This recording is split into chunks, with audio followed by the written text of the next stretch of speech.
Donnie and Dolly. The team is supported by ableauctions.ca. Closing your business? We can help. That's what I'm talking about. All of our guests today, including Ross Tucker, standing by. Sponsored by Passant Motors. It's the new year. New ride event at Passant Motors. Looking to upgrade your ride? Check out the deals at Passant Motors. Learn more at Passant Motors, BASANT Motors.com. NFL playoffs are upon us, and joining us now from the Ross Tucker Football Podcast, CBS Sports and Westwood One, Ross Tucker. Happy New Year. How are you, sir? Happy New Year. Great to talk with you guys. Yeah, first time here in 2025. I am fantastic. I'm ready to roll. Oh, I can't wait for a wild card weekend, divisional weekend. Two of the best weekends in sports, no matter where you are in North America. Hey, I got to ask you about this. Saturday in Baltimore, 355-pound Michael Pierce with a late interception versus Cleveland.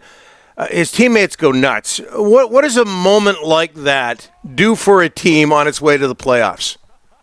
It's just so cool. I don't know that it does that much on the way to the playoffs. I don't know if it has any carryover to Saturday night's game against the Steelers. It's just so fun to watch. I mean, he's not just 355 pounds. First of all, he's listed at 355. So I don't know what that means really is. Secondly, he's listed at 6 foot. So you're talking about a man that is very possibly 5'11", 65 pounds. I mean, think about that. Everybody watching us, or if you listen, I don't know how everybody consumes this, but just picture if you're 5'11", picture weighing 360 pounds, what that would feel like on your body. And he's quick. He moves well. And it was amazing that he got the interception. You know, I have a whole theory on this, right? Since we love watching big guys have the ball in any capacity, I want to start a league where you got to be over 330. you cannot be in our league. But can you imagine like the quarterbacks, the receivers, everybody's out there 330. It'd probably get old after a while. It would lose its luster, but it'd be hilarious for the first couple games. You're asking us if we can picture someone 6 feet, 360. We're broadcasters. Yeah. We just have to look in the mirror, Ross. It's no problem at all. Hey, you guys are in good shape. Yeah. Really good shape. Yeah, there's always room for improvement. Hey, Mike Evans, I don't know if he gets enough credit, but Tampa's Mike Evans, for people who don't know, 11 straight 1,000-yard receiving seasons, tying Jerry Rice all time. He gets a big bonus for that. Like I just said, Ross, does he get enough attention out there? No, he doesn't. I'm not sure why. Right? I mean, he's put up the numbers consistently. Yeah. He's won a Super Bowl. Yeah. He's gotten the money. I think maybe part of it's because the Bucs don't get a lot of primetime games, although they did with Brady. Mm-hmm. You know what I mean? Like they did when Brady was there, and they got the playoff games. It's their fourth year in a row winning the division. I don't have a good explanation for it. Yeah. Maybe he needs to be a malcontent more often. Yeah. Maybe he needs to be a diva. Because those guys seem to get a heck of a lot of attention when they behave in that manner. But it's a fair question. I don't think he does. I said on the Ross Tucker podcast this morning, maybe the coolest moment I've ever seen when a guy hit a contract incentive. You know, to just see how happy he was, how happy all his teammates were, the whole crowd.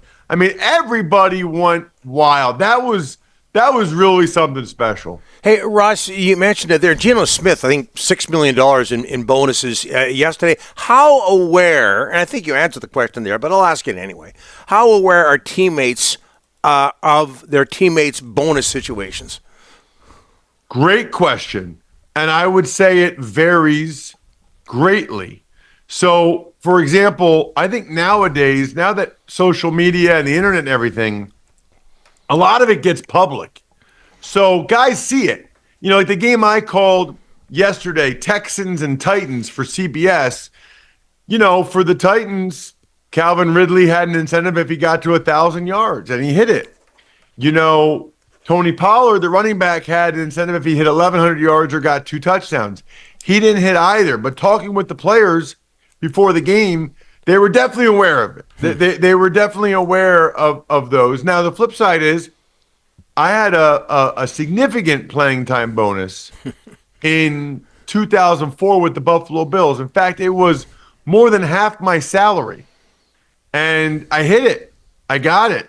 It was 80%. I had to play 80% of the offensive snaps during the 2004 season. But, going in that last game, if I got hurt the first or second play and missed the last 58 snaps, I would have been under it because I didn't start the first 4 games for the Buffalo Bills that year. So it came down pretty close to the end for me. But guys don't really know about playing time incentives. Plus, like you're in the middle of a game, you're not going to be like, oh, I just locked in 80%. No matter how many snaps we have the rest of the game, I'm going to, you don't really know that. So it's just kind of funny. They know the statistical ones more than the playing time ones. Although I do remember one time I had a teammate who had a very significant playing time bonus. And when he would come off the field in the last game, one of the practice squad or inactive linemen had a phone and would talk to his wife after every series and let him know exactly where he was. He was a defensive lineman with that playing time incentive. She was doing the calculations after every series the whole game. Hey, Ross, bit of a surprise here. Gerard Mayo, he only lasted 1 year in New England. They didn't even wait till Monday to fire this guy right after the game. Did that surprise you? Well, it did in the sense that a week ago, it seemed like he was on pretty solid footing after the way the Patriots had performed against the Buffalo Bills, but then it was not good against the Chargers, the game I called for CBS, or I'm sorry, that was NFL Network. On multiple levels, it was not good. And, I think that the Kraft family thought this is an ugly performance, number one. Number two, there have just been a bunch of, I think it's fair to call them errors, mainly from comments that Gerard Mayo had made throughout the year that I think really gave the ownership some concerns. Like, are we sure this is the right guy? Now, I probably would have given him a second year, but I'm a nice person and I'm a forgiving person. And I also think he didn't have a very good roster at all. And so I would be a little bit hesitant to put that much blame on him when you have arguably the worst roster in the NFL. Broncos get back to the playoffs for the first time in 8 years. They did it with a rookie quarterback in Bo Nix. How impressed were you with Nix this season?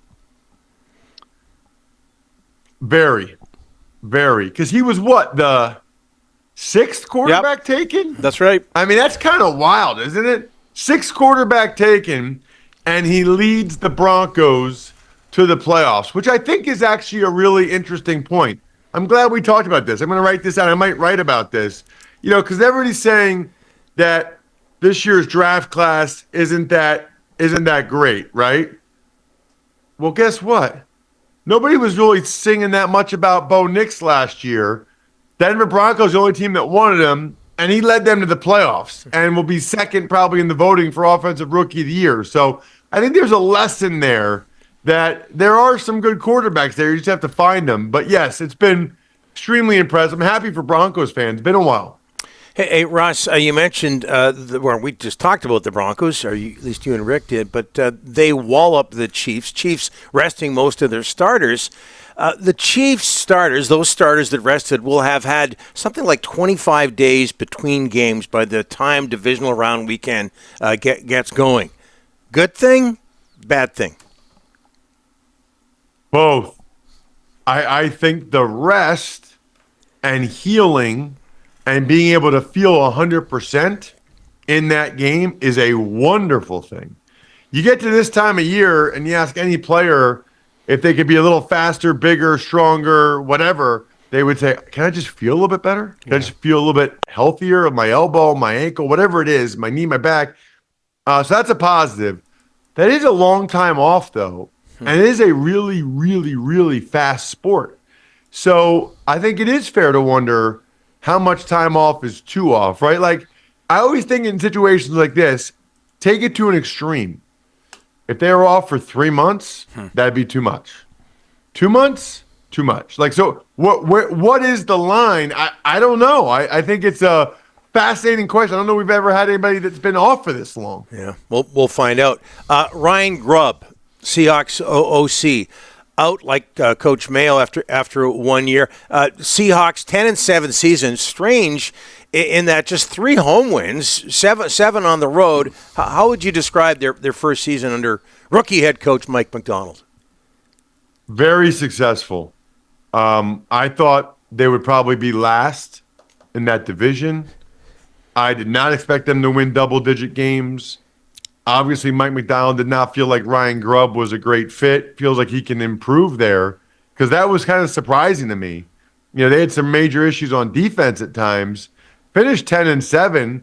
It's his first year in the NFL. I was a little bit surprised by that one, but it's obviously Mike Macdonald saw some things throughout the year that were concerning to him.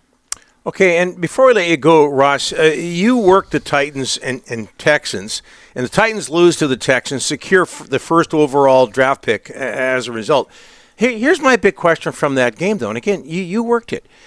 Should a Houston team have to play a team wearing the vintage Houston Oilers uniforms? That doesn't seem right. Those unis should stay in Houston. Yeah, that is a tough one. That there's a lot of animosity between those two franchises at the highest level, right? I think, you know, if you just think about it, the Titans didn't want to leave for Nashville. Mm-hmm. I think they felt like the city of Houston wasn't giving them what they needed to be able to build a new stadium, so they felt like they had to move to Nashville. So the city of Houston obviously does not like them, and they left and they ditched us and all that stuff. But then also the people in Houston don't like that the Titans then, you know, wear the Oilers throwbacks. And it, you know, they only wore it once all year, and it was against Houston. It's made it confusing for me at times, because it was like the Oilers were playing against Houston. Yeah. Yep. Yeah. And the worst part about it, I think, for people in Houston, those uniforms are beautiful. Outstanding. Yeah. I don't know why. Yeah, they're awesome. Even Harold Landry, the edge rusher for the Titans, said, man, I wish we wore these uniforms all the time. They're sweet. They are. Hey, Ross, again, Happy New Year. As we look ahead to the playoffs, looking ahead to the new year, good to have you back with us. Great to be back, and I'm sorry to everyone I disappointed for not getting after Rick today. He didn't do anything. He didn't do anything bad. You said you're a forgiving person, Ross, just moments ago. I got bonuses in my contract for good questions to you, and I hit it today. Rick, I don't know if I'd go so far as to say good. I don't know if I'd say good. I would say I didn't notice significant room for improvement, which is a positive for you this week. Thanks, Ross. You bet. Take care.